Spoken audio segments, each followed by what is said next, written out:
Alright guys, I got a 2012 GMC KDN here. I got the bulbs out. This one's out and that one's out, alright? And it's not electrical trouble, guys, so be careful if you go to your mechanic and he's telling you all kinds of crazy stuff, alright? So I just want to let you guys see. You see that? I put the lights on. All you get is a little, you got the lights on in the back. You got a bulb here running, good. Got a bulb running right here. But neither one of the headlights come on. Alright, so don't be fooled. Alright, thinking that's electrical trouble. Very easy, guys, alright? I'm not even gonna pop the hood up on this. I got my tire turned here. Remove 1, 2, 3, 4, 5 bolts here. These are torque sets here. You need torque keys here. Right from here, you can access the bulb. Very easy. Let me open this, then I'm gonna show you. Alright guys, I got the torque here. This is, what number is this? T20, alright? I have a whole kit here, and I'm using a T20. Just want to say one more thing, guys. Just because both bulbs are out, doesn't mean it's electrical trouble, right? Sometimes it's just that one bulb went out, you haven't noticed it because you're still getting enough light from the second one, and then the second bulb goes out, alright?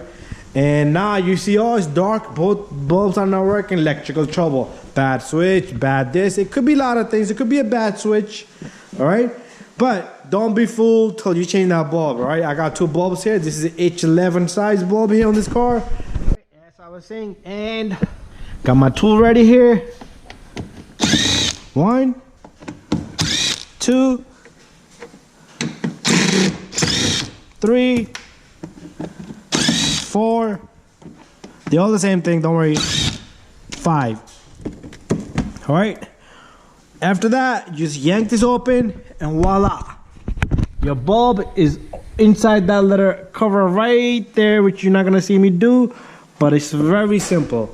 Just follow the projector and the bulb for the low beam is right up there, right? I'm gonna change it, then I'm gonna show you guys what I did, alright? Once I do it. Alright guys, I'm all done. I got my screws in. But before you put the screws in, I even got the cover in. So to put the bulb in, it's a little tricky. Alright, so you're gonna have to work it, grab the bulb and push the connector in. It's really tricky, but if you want to take off this whole cover, it'd be much easier, but I wouldn't recommend it, alright? If I can do it, you can do it, alright?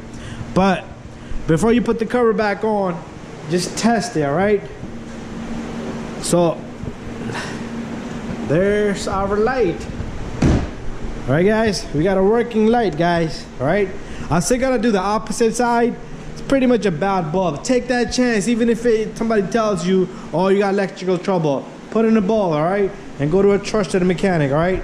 Because this customer, he's a good customer of mine, but he went to another place because I was closed after hours, and they told him almost $600-700, alright? That's crazy. Come on now. Be real. Alright, when you're done,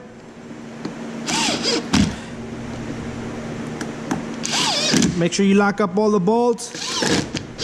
Make sure the cover of the cap and back of the light bulb is on. And you're all done, guys. Some cars are even very, like Hondas and Toyotas, super duper simple. Right from the top, 2 minutes, 30 seconds, 5 seconds for me to change the bulb on that car, right? But anyways, I'm done here, guys. To do the opposite side, turn the steering this way so you have a room on the opposite side. Same procedure, guys, alright? And thank you for watching, and don't forget to subscribe, share, and like all of my videos.